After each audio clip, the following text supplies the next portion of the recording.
कपूरगौरं करुणावतारं संसारसारं भुजगेन्द्रहारं सदा वसन्तं हृदयारविन्दे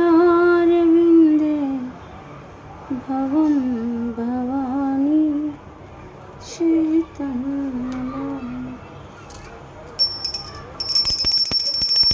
कपूरगौरं करुणावतारं संसारसारं भुजगेन्द्रहारं सदा वसन्तं हृदयारविन्दे भवं भवानी चेतं नमामि। मंत्रमूलं गुरोवाक्यं पूजामूलं गुरुपदं ध्यानमूलं गुरुमूर्ति मोक्षमूलं गुरुकृपा गुरुर्ब्रह्मा गुरुर्विष्णु गुरुर्देवो महेश्वरा गुरु साक्षात् परं ब्रह्म तस्मै श्री गुरुवे नमः तस्मै श्री गुरुवे नमः। या देवी सर्वभूतेषु शक्तिरूपेण संस्थिता नमस्तस्यै नमस्तस्यै नमस्तस्यै नमो नमः। जय मां लक्ष्मी मैया जय लक्ष्मी तेरी गोचे जय जयकार तेरी पूजा करे संसार तुझको तू है लक्ष्मी देवी तू है लक्ष्मी देवी।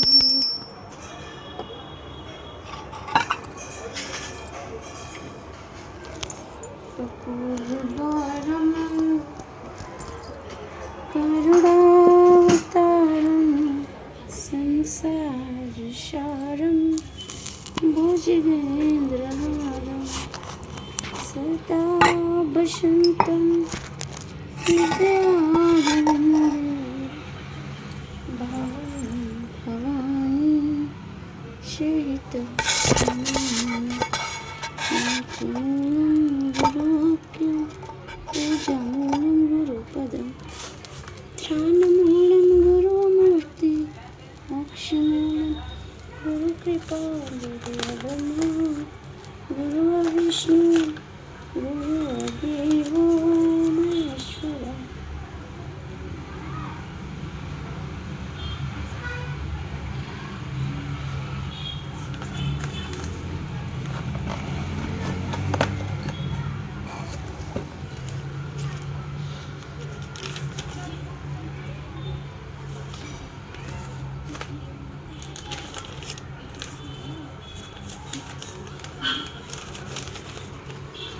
श्री महालक्ष्मी व्रत कथा गुरुवार की कथा। आइए भक्तजनों ध्यान से सुने श्री महालक्ष्मी की व्रत कथा।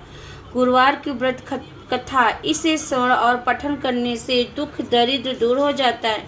श्री महालक्ष्मी की कृपा से सुख संपत्ति ऐश्वर्य प्राप्त होता है, मन की इच्छाएं पूरी होती है।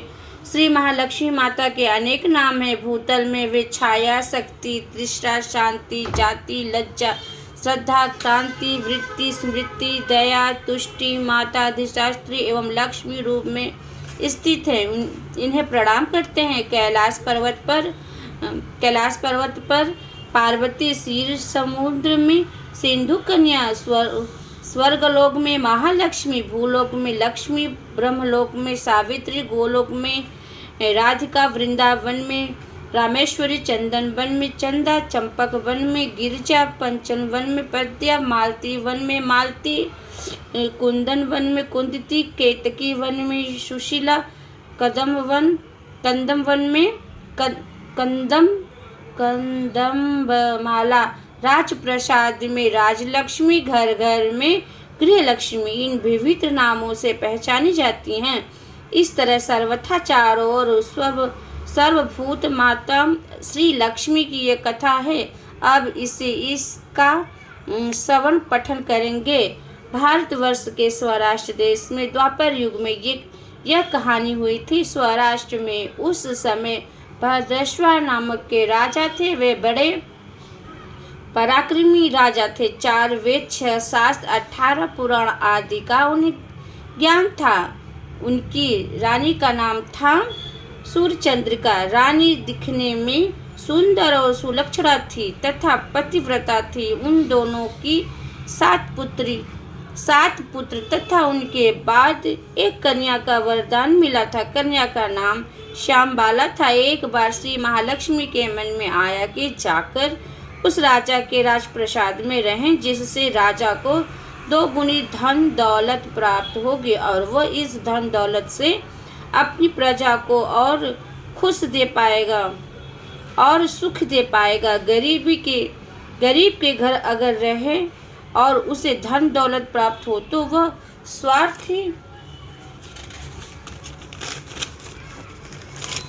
स्वार्थ की तरह केवल अपने ऊपर ही खर्च करेगा। यह सोचकर श्री महालक्ष्मी ने बुढ़िया ब्राह्मण स्त्री का रूप धारण किया। हाथ में लाठी लिए लाठी के सहारे रानी के द्वार पहुंची। यद्यपि उन्होंने बूढ़ी औरत का रूप धारण किया था, वह चेहरे पर देवी का तेज था। उन्हें देखते ही एक दासी सामने आई। उसने उनका नाम, धाम, काम, धर्म सब पूछ डाला। वृद्ध ब्राह्मण स्त्री का रूप धारित माता लक्ष्मी ने कहा, बालिके, मेरा नाम कमला है तथा मेरे पति का नाम भुवनेश्वर है। हम द्वारिका में रहते हैं। तुम्हारी रानी पिछले जन्म में एक वैश्य की पत्नी थी। वह वैश्य गरीब था। दरिद्र के कारण हर रोज घर में झगड़े होते थे, इसीलिए उसका पति उसे मारता था। इन बातों से तंग आकर वह घर छोड़कर चली गई। वन जंगल में खाली पेट भटकने लगी। उसकी दुर्दशा पर मुझे दया आई। तब मैंने उसे सुख संपत्ति देने वाली श्री महालक्ष्मी की कथा सुनाई। मेरे कहने पर उसने श्री महालक्ष्मी का व्रत किया। श्री महालक्ष्मी प्रसन्न हुई। उसकी गरीबी दूर हुई। उसका घर दौलत संपत्ति से भर गया। बाद में पति पत्नी दोनों परलोक सिधारे। श्री लक्ष्मी व्रत करने के कारण लक्ष्मी लोक में रहे। जितने साल श्री महालक्ष्मी व्रत किया उतने हजारों साल उन्हें सुख भोग मिला। इस जन्म में उसका राज घराने में जन्म हुआ है, परंतु वह श्री महालक्ष्मी व्रत करना भूल गई है। उसे यह याद दिलाने में यहाँ आई हूँ। बुढ़िया की बातें सुनकर दासी ने उसे प्रणाम किया। श्री महालक्ष्मी का व्रत किस तरह किया जाए इस बारे में पूछा। बुढ़िया का रूप धारण किए हुए महालक्ष्मी माता ने दासी को पूजा की विधि तथा महिमा बताई। इसके बाद वह दासी माता को प्रणाम कर रानी को बताने अंदर चली गई। राज वैभव में रहते हुए रानी को अपने ऐश्वर्य का बहुत घमंड था। संपत्ति तथा अधिकार की वजह से वो उन्मत्त हो गई थी। दासी द्वारा बताई गई बुढ़िया की बातें सुनकर वो आग बबूला होकर राज द्वार पर आकर बुढ़िया रूपी श्री महालक्ष्मी पर बरस पड़ी। उसे यह मालूम नहीं था कि श्री महालक्ष्मी माता बुढ़िया का रूप धारण किए उसके द्वार तक आई हैं, परंतु रानी का इस कदर रूखा वर्ताव तथा अपना अनादर देखकर माता ने वहाँ ठहरना ठीक न समझा। वे वहाँ से चल पड़ी। राह में उन्हें राजकुमारी श्यामबाला मिली। उन्होंने श्यामबाला को सारी बात बताई। श्यामबाला ने अपनी ओर से श्री महालक्ष्मी माता से क्षमा मांगी। माता को उस पर दया आई। उन्होंने श्यामबाला को श्री महालक्ष्मी व्रत के बारे में बताया। उस दिन अगहन माह का प्रथम गुरुवार था। श्यामबाला ने परम श्रद्धा से श्री महालक्ष्मी का व्रत रखा। फल स्वरूप राजा सिद्धेश्वर के पुत्र मालधर से उनका विवाह हुआ। वह धन दौलत ऐश्वर्य वैभव से माला माल हो गई। पति के साथ ससुराल में आनंद से दिन बिताने लगी। इधर श्री महालक्ष्मी का रानी पर प्रकोप हुआ। फल स्वरूप राजा भद्रेश्वर का राज एवं राजो कारोबार नष्ट हो गया। यहाँ तक कि खाने के लाने पड़ गए। ऐसी हालत में एक दिन रानी ने राजा से निवेदन किया, हमारा दामाद इतना बड़ा राजा है, धनवान है, ऐश्वर्यशाली है, क्यों न उसके पास आए, अपना हाल उसे बताएं, वह जरूर हमारी मदद करेगा। इस बात पर राजा भद्रेश्वर दामाद के पास रवाना हुए। राज्य में पहुंचकर तालाब के किनारे थोड़ी देर विश्राम लेने के लिए ठहरे।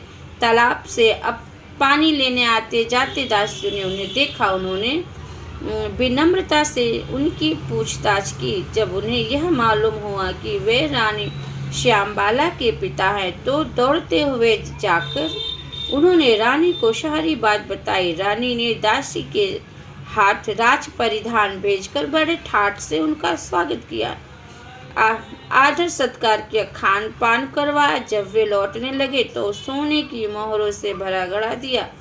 राजा भद्रेश्वर जब वापस लौटे तो उन्हें देखकर रानी सूर्यचंद्रिका खुश हुई। उन्होंने सोने की मोहरों से भरे घड़े का मुंह खोला, पर हाय भगवान, घड़े में धन के बदले कोयले मिले। यह सब श्री महालक्ष्मी के प्रकोप से हुआ। इस प्रकार दुर्दशा में और कई दिन बीते। इस बार रानी स्वयं अपनी कन्या के पास गई। वह दिन अगहन माह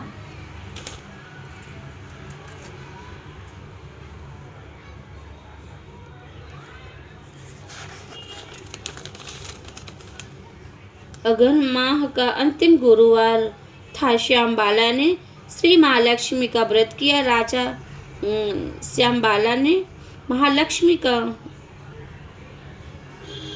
व्रत किया, पूजा की, अपनी माता से भी व्रत करवाया। इसके बाद रानी अपने घर आई। श्री महालक्ष्मी का व्रत रखने पर उसे फिर से अपना राजपाट, धन दौलत, ऐश्वर्य प्राप्त हो। वह फिर से सुख शांति आनंद में जीवन बिताने लगी।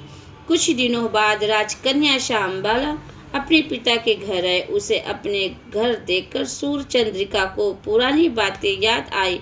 यही कि श्यामबाला ने अपने पिता को घड़ा भर कोयला दिया था और उसे तो कुछ भी नहीं दिया था। इसी कारण श्यामबाला पिता के घर आने पर उसका कोई आदर सत्कार नहीं हुआ, बल्कि अनादर हुआ, पर उसने किसी बात का बुरा नहीं माना। अपने घर लौटते समय उन्होंने पिता के घर से थोड़ा नमक ले लिया। अपने घर लौटने पर उसके पति ने पूछा कि अपने मायके से क्या लाई हो। इस पर उसने जवाब दिया, वहाँ का सार लाई हूँ। पति ने पूछा, इसका मतलब क्या हुआ? श्यामबाला ने कहा, थोड़ा धीरज रखिए, सब मालूम हो जाएगा। उस दिन श्यामबाला ने सारा भोजन बिना नमक डाले बनवाया और परोसा। पति ने खाया, चखा, सारा खाना नमक बिना था, इसलिए स्वाद न आया। फिर श्यामबाला ने थाली में नमक डाला, इससे सारा भोजन स्वादिष्ट लगने लगा। तब श्यामबाला ने पति से कहा, यही है वह मायके से लाया हुआ सार। पति को उसकी बात सही लगी। फिर वे दोनों हंसी मजाक करते हुए भोजन करने लगे। कहा गया है कि इस तरह जो कोई श्रद्धा भाव से श्री महालक्ष्मी की पूजा करता है, उसे माता की कृपा प्राप्त होती है, सुख संपत्ति शांति प्राप्त होती है, सभी मनोकामनाएं पूरी होती है। परंतु ये सब प्राप्त होने पर माता की पूजा को भूलना नहीं चाहिए। हर गुरुवार को व्रत पाठ अवश्य करना चाहिए। इस तरह श्री महालक्ष्मी की महिमा भक्तों की मनोकामना पूरी करती है। श्री महालक्ष्मी की गुरुवार की कथा संपूर्ण होती है। श्री महालक्ष्मी देव्यो नमः। ओम श्री महालक्ष्मी वैभव नमः। ओम शांति शांति। श्री महालक्ष्मी देवता समर्पणमस्तु।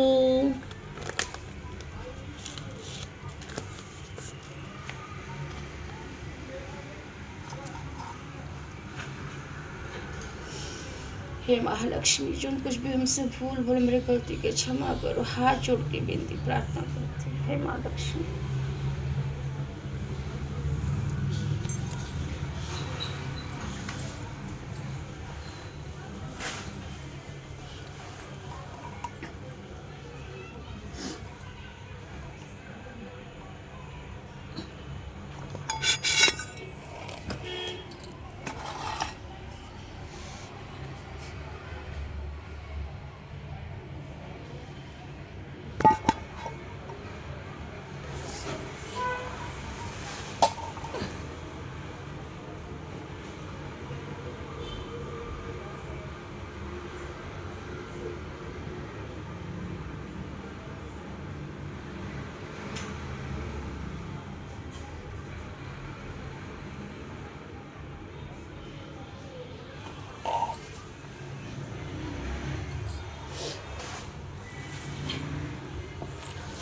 हे पवित्र नदियाँ, हे ऋषि मुनि महात्मा, हे देवी, हे देवता, हे कुल देवता, इष्ट देव, पितृदेव, समस्त देवी देवता के कोटि कोटि प्रणाम।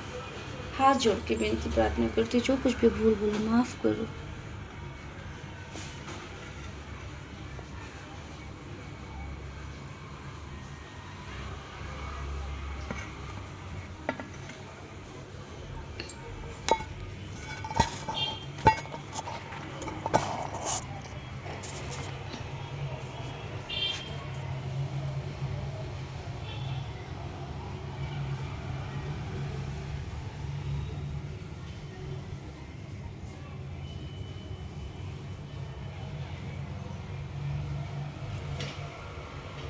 तेरे ही गूंजे जय जयकार, तेरी पूजा करे संसार, तुझ बिन होता ना उकदार।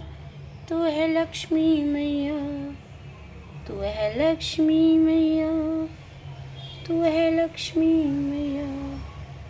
तेरी पूजा करे संसार, तुझ बिन होता ना उकदार। तू है लक्ष्मी मैया, तू है लक्ष्मी मैया, तू है लक्ष्मी मैया, तू है लक्ष्मी मैया।